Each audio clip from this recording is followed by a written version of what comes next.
Because आपके subjects में देख रहा हूँ ऐसा लग रहा है जैसे कि जब आप पैदा हुए थे तब से एक बच्चे को नहीं पाला जा रहा है, एक आईएएस के पौधे को संभाला जा रहा है। You were among the very good, क्या कितने, शायद 70, 80 या 90% मार्क्स आपके 10th में थे, 86 थे। फिर आप बीए प्रोग्राम करने, बीए पास करने गए, which is unusual kind of thing. वहाँ पे भी आपने पब्लिक एडमिनिस्ट्रेशन जैसा सब्जेक्ट लिया।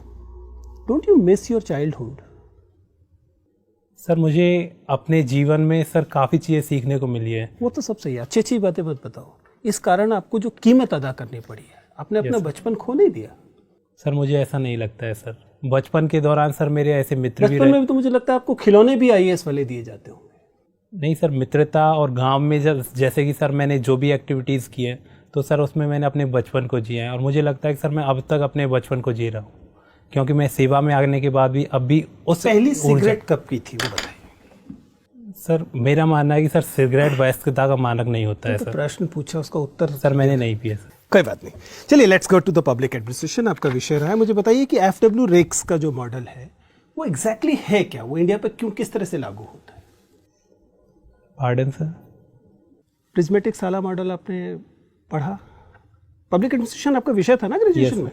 कुछ याद है? सॉरी, जो एरिया याद है बताइए पब्लिक एडमिनिस्ट्रेशन से। सर पब्लिक एडमिनिस्ट्रेशन सर लगभग सभी पहलू याद है सर, मैं अभी इसको रिकॉल नहीं कर पा रहा हूं। चेस्टर बर्नार्ड के का क्या सिद्धांत है, प्रशासनिक सिद्धांत? सर चेस्टर बर्नार्ड ने सर सामाजिक संबंधों की प्राथमिकता पे बल दिया है। उन्होंने कहा है कि सर अनौपचारिक संबंध है वो कहीं ना कहीं औपचारिक संगठन में भी महत्व रखते हैं और उनको प्रमोट किया जाना चाहिए, जिससे कि संगठन की उत्पादकता को बढ़ाया जाए। साइमन और बर्नार्ड में बेसिकली अंतर क्या है सिद्धांत के स्तर पर? Sorry sir. मुझे बताइए कि इंडियन एडमिनिस्ट्रेशन की जब हम बात करते हैं उसमें एक लंबे समय तक इंडियन सिविल सर्विसेज को स्टील फ्रेम ऑफ माना गया। क्या आपको लगता है कि ये स्टील फ्रेम अब भी स्टील फ्रेम है 70 साल के बाद आज़ादी के, या नहीं, इसकी प्रकृति में, इसके नेचर में बदलाव आया? सर वर्तमान में इसमें सर बदलाव की, मजबूत हुआ है या कमज़ोर हो गया ये फ्रेम? सर वर्तमान में ये सर लोगों से जुड़ाव के साथ साथ सर अपने जो ध्येय है सर उसको पूरा करने की ओर कोशिश कर रहा है सर। इसका मतलब ये और मजबूत हुआ है? Yes sir. एक डेमोक्रेसी में ब्यूरोक्रेसी स्टील फ्रेम हो और मजबूत हो, ये डेमोक्रेसी के लिए एक अच्छा साइन है या बुरा साइन? सर डेमोक्रेसी में सर सबसे महत्वपूर्ण ज़रूरत ये है कि प्रशासन लोगों से जुड़े सर। इसके लिए वो नियमों के साथ साथ सर अपने जो लक्ष्य हैं सर उन पर भी काम करें सर। इसके बारे में कहा जाता है कि प्रशासन को आउटपुट के बजाय आउटकम पे ओरिएंटेशन होना चाहिए सर। मेरे सवाल का उत्तर शायद नहीं आया। मैं जानना चाह रहा हूँ कि एक लोकतंत्र में नौकरशाही मजबूत हो, ये लोकतंत्र के लिए सकारात्मक संदेश है या नकारात्मक संदेश? सर नौकरशाही सर एक आवश्यक बुराई के रूप में लोकतंत्र को देखने को मिलती है, क्योंकि सर ये एक ऐसा सेटअप निर्माण करती है जो कि लोकतंत्र के जो ध्येय हैं उनको जनता तक डिलीवर करती है। लेकिन सर यदि नौकरशाही अपने आप में एक ऐसे संगठन के रूप में आए जो कि इस ध्येय को पूरा करने के बजाय खुद के हितों को पूरा करती है, तो सर ये अपने आप में लोकतंत्र के विरुद्ध चला जाएगा। इसके बजाय सर यदि वह जनता से जुड़कर जो लोकतांत्रिक लक्ष्य है, सामाजिक सरकारी कार्यक्रम है, गुड गवर्नेंस है सर, उसको पूरा करने में सहायता करती है, तो सर ये अपने आप में सर पॉजिटिव होगा सर। डायरी लिखते हैं आप? Yes sir. ब्लॉग किसे कहते हैं? डायरी से बहुत निकट की विधा मानी जाती है ब्लॉग, क्या है ये? सर ब्लॉग में सर किसी भी एक पर्टिकुलर विषय पर सर विचार अभिव्यक्त किए जाते हैं। इसमें सर प्राय डिजिटल मीडियम का उपयोग किया जाता है सर। आपका अपना ब्लॉग है? नहीं सर। सिविल सर्विस के सिलेबस में नहीं था? सर शायद सर ये हो सकता है, लेकिन सर मुझे व्यक्तिगत रुचि का विषय नहीं था सर। सर विकास जी, आपने 2 नंबर पे आईपीएस भी प्रेफरेंस में इंडिकेट किया है। आप ऑलरेडी एक सर्विस में हैं। यस। तो क्यों आपने अभी बताया कि आप शारीरिक रूप से उतने सक्षम नहीं है, अक्षम है, आपके लिए प्रेफरेंस नंबर 1 आईएएस है, फिर आपने 2 नंबर पे आईपीएस क्यों इंडिकेट किया है?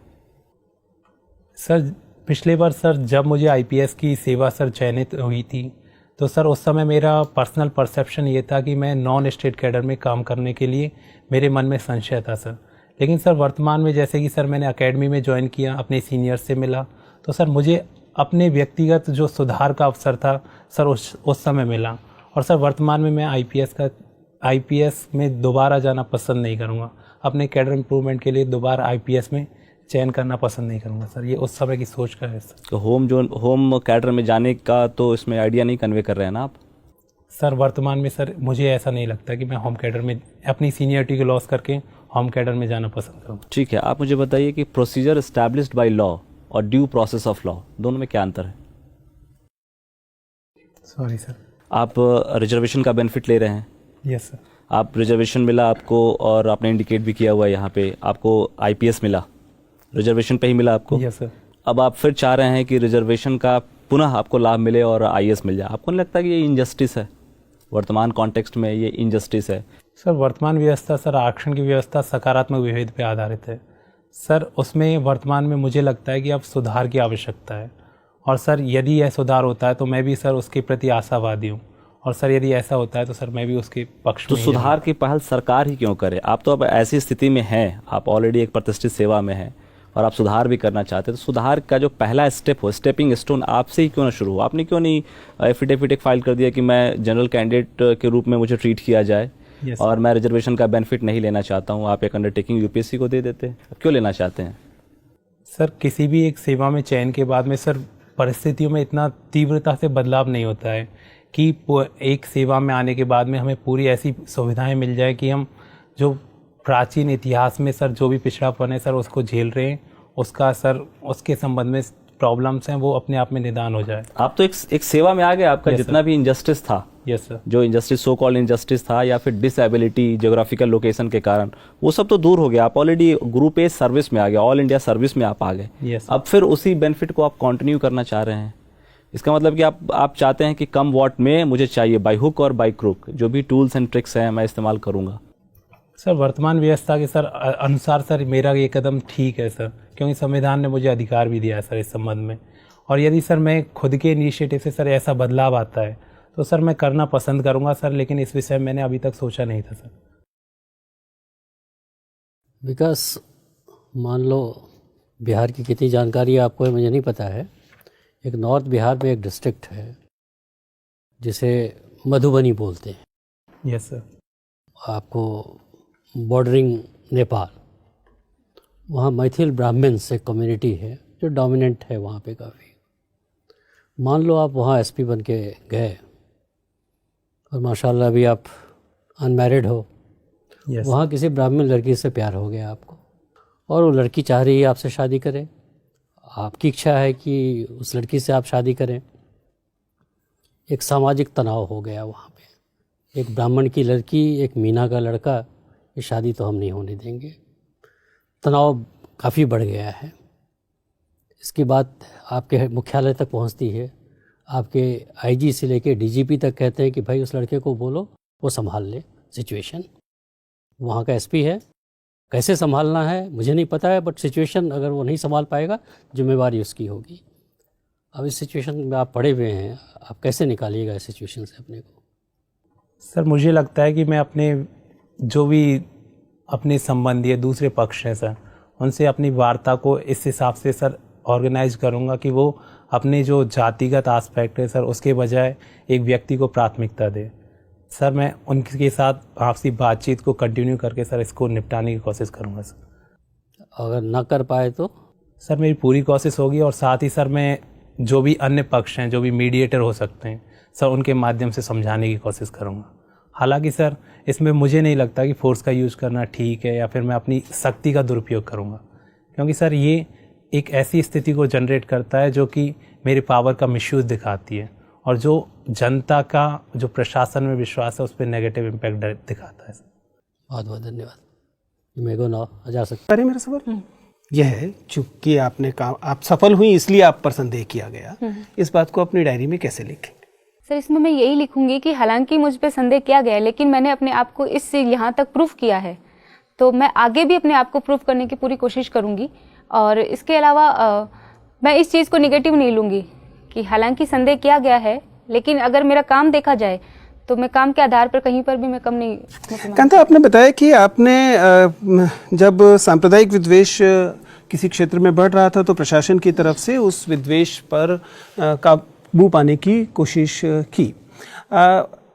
दुर्भाग्य से लेकिन फिलहाल प्रशासन पर, राजस्थान के प्रशासन समेत कई राज्यों के प्रशासन पर इसके ठीक विपरीत का आरोप लगता है कि उसका मुख्य काम सांप्रदायिक विद्वेष को बढ़ाना हो गया है। ऐसी स्थिति में जो प्रशासनिक अधिकारी होते हैं उनकी क्या भूमिका होती है? सर, एक प्रशासनिक अधिकारी को पूर्ण रूप से निष्पक्ष और पक्षपात रहित नहीं, होकर लेकिन अपना काम करना होता उसके मालिक मतलब उसके बॉस ने ये कहा है कि जाइए वहां पर तनाव बढ़ना चाहिए। है। नहीं सर, अगर वो नियमानुसार है कोई काम और लोगों के हित में है तो ही काम लिखित किया थोड़ी जाता ना है। आएगा, नहीं फोन सर। आएगा कि देखिए तो थोड़ा सा अगर टेंशन सर बढ़े। हम अधिकारियों का अगर देखें तो अधिकारी काफी अच्छा काम कर रहे हैं, कर्तव्य पालन कर रहे हैं अपना। काफी अच्छा तो काम कर ही रहे हैं, तभी तो एक तरह के तनाव देखने को लगातार मिल रहे हैं गौ रक्षा के नाम पर। और आप तो जानती हैं, आप तो राजस्थान से हैं, क्या क्या हो रहा है वहाँ तो जब लिहाज पर हत्याएं कर दी जा रही है। नहीं सर, इसमें प्रशासन इन्वॉल्व नहीं है। प्रशासन, अगर प्रशासन को हम इस रूप में देखेंगे तो प्रशासन को अगर उसकी ईमानदारी पर हमें शक नहीं करना चाहिए। अगर हम चुनाव के टाइम देखें, प्रशासन बहुत अच्छा काम करता है। अगर प्रशासन ईमानदार नहीं होता तो स्कीम्स इतनी अच्छी तरह से इम्प्लीमेंट नहीं होती। तो प्रशासन तो अपना काम सर कर ही रहा है। चलिए, कोई बात नहीं। मेरी तरफ से अंतिम प्रश्न, मुझे ये बताइए कि एक डायरी और एक ब्लॉग में क्या अंतर होता है? डायरी सर हम हाथ से भी लिख सकते हैं और भी कई तरीके हैं। ब्लॉग हम नेट पर लिखते हैं, इंटरनेट के थ्रू, ऑनलाइन। और डायरी हमारा सर, आई हैव टू से इसको मैं सही तरीके से और देखूंगी। ठीक सर।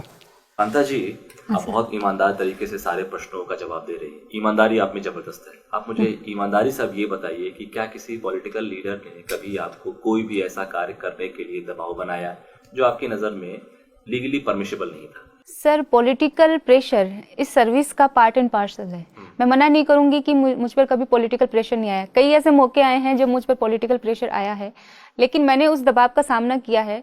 और मैंने अगर मुझ पर ऐसा दबाव आया भी है तो अगर मुझे लगा है कि ये काम सही है तो मैंने किया है, क्योंकि वो भी जनप्रतिनिधि हैं, वो जनता का प्रतिनिधित्व करते हैं, उनसे अपेक्षा है जनता की। अगर वो सही है तो मैं करती हूँ, लेकिन अगर वो काम इलीगल है, वो नहीं कर सकती, तो फिर मैं उन्हें समझाने की पूरी कोशिश करती हूँ कि मैं ये नहीं कर सकती। सही चैनल से जो काम हो रहा है उसके लिए पैरवी की तो कोई गुंजाइश ऐसा होती ही नहीं है।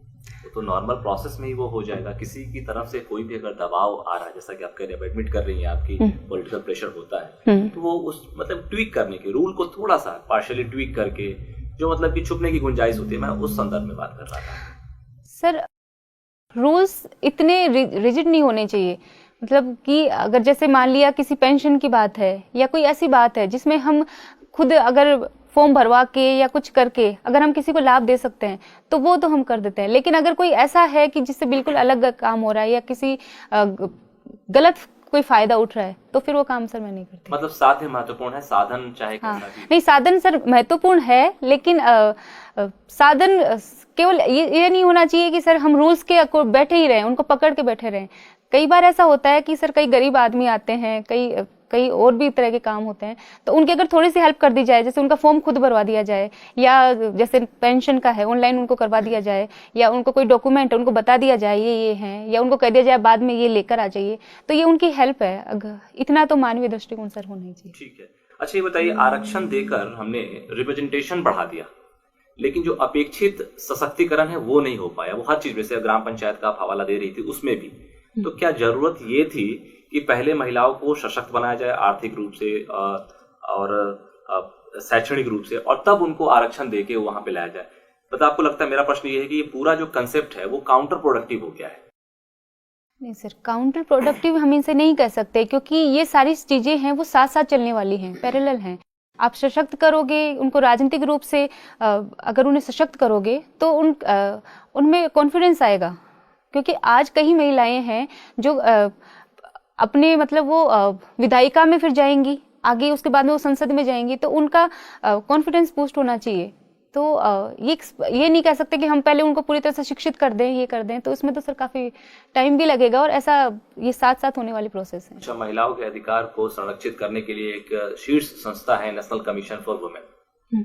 आप मुझे बताइए कि इस संस्था के पास कोई अधिकार है ही नहीं कि जिसके अंतर्गत वो किसी को पेनलाइज कर सके, कोई एक्शन ले सके, तो ऐसी संस्था बनाने का क्या औचित्य रह जाता है? सर, इस सिविल न्यायालय की शक्तियां प्राप्त है। ये अगर कोई भी शिकायत है तो इनमें शिकायत की जा सकती है, ये जांच करवाती हैं और इसके अलावा फिर किसी भी तरह के अगर डॉक्यूमेंट वगैरह हैं वो मंगवाते हैं। और हालांकि इनको दंड देने का निर्णय नहीं है, दंड देने का काम फिर अदालत का है सर, लेकिन इससे इनकी उपयोगिता पर संदेह नहीं किया जा सकता। महिलाएं अगर इस तरह के अगर होंगी नहीं संस्थाएं तो फिर महिलाएं कहाँ अपनी बात कहेंगी। तो महिलाओं की बातों को सुनने के लिए, उनको अधिकारों के प्रति सजग करने के लिए इनका काम सिर्फ शिकायत सुनना ही नहीं है, स्कीम्स भी हैं, उनके बारे में लोगों को बताना भी होता है, महिलाओं को जागरूकता पैदा करना भी होता है, तो इनकी उपयोगिता तो है ही सर। कांता जी, आप वीडियो हैं, तो ये बताइए कि अर्बन लोकल बॉडीज, समझ रहे हैं आप, अर्बन लोकल बॉडीज, इसमें कई राज्य सरकारों ने एजुकेशनल क्वालिफिकेशन लाने की कोशिश की है। तो आपका क्या मानना है, इसके क्या फायदे और नुकसान हो सकते हैं? अर्बन लोकल बॉडीज़ में सर शिक्षा का लाने का किया, राजस्थान में किया भी है, पंचायती राज में शिक्षा का उन्होंने किया है कि शिक्षित से 8th और 10th का उन्होंने किया है कि इतना शिक्षित होना चाहिए।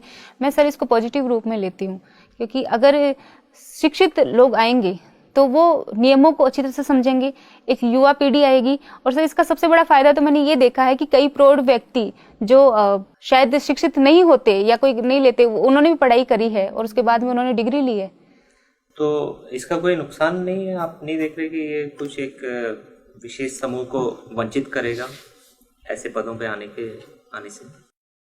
सर वंचित करने का इसमें ही नहीं है सर, क्योंकि क्या कुछ विरोधाभास नहीं है कि एमएलए या एमपी बनने के लिए आपको कोई एजुकेशनल क्वालिफिकेशन नहीं है, लेकिन आप पंचायत में आना चाहते हैं तो आपको एक कम से कम 10th पास होना चाहिए?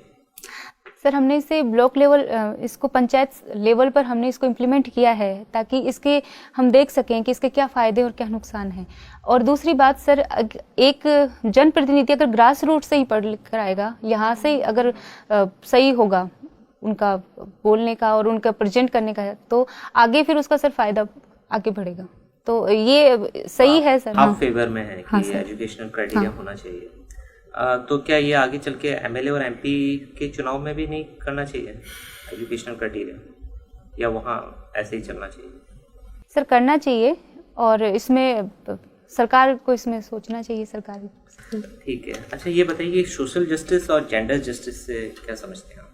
सर जेंडर जस्टिस में महिलाओं के प्रति होने वाले अन्याय को रोकना और उन्हें पूर्ण रूप से हमेशा अन्याय महिलाओं के साथ ही होता है? सोशल जस्टिस में इसमें सर फिर महिला, दलित और बाकी और पिछड़े वर्ग जो हैं, बाकी उन सब के प्रति अन्याय है। अच्छा, और अगर आपको चुनना हो कि सोशल जस्टिस पहले इस्टेब्लिश किया जाए या जेंडर जस्टिस, तो कौन सा आप चुनेंगे? मैं सोशल जस्टिस को चुनूंगी सर। और जेंडर जस्टिस नहीं? जेंडर जस्टिस उसमें आ जाएगा सर, सोशल जस्टिस में वो इंक्लूड है।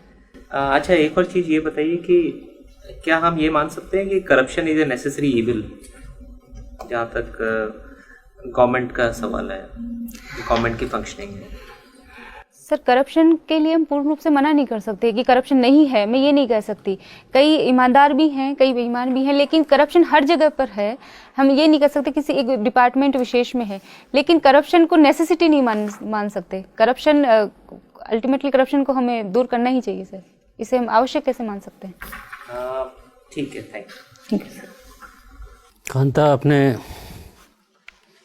एमए किया है इंग्लिश लिटरेचर से, फिलॉसफी का भी ज्ञान अच्छा है आपका। एक पंक्ति मैं देता हूँ आपको, आप बताइए आप उससे सहमत हैं या नहीं, और सहमत हैं तो क्यों। कहा गया है कि our sweetest songs are those that tell of saddest thoughts. Do you agree with this statement? Yes sir. Why? Sweetest songs are those that tell us about saddest thoughts. Sir अगर हम किन्हीं का भी देखें, किसी भी, जैसे शेक्सपियर की ट्रेजेडीज़ हैं, हम उनसे कोरिलेट करते हैं। जब हम खुद दुखी होते हैं, जो हम इस तरह का साहित्य अगर हम पढ़ते हैं, तो हम अपने आप को उसके साथ कोरिलेट करते हैं कि वो हमारी खुद की फीलिंग्स हैं, हमें इस तरह का लगता है। तो वो पूर्ण ईमानदारी से प्रस्तुत की हुई भावनाएं होती हैं। बहुत बहुत धन्यवाद कांता, योर इंटरव्यूज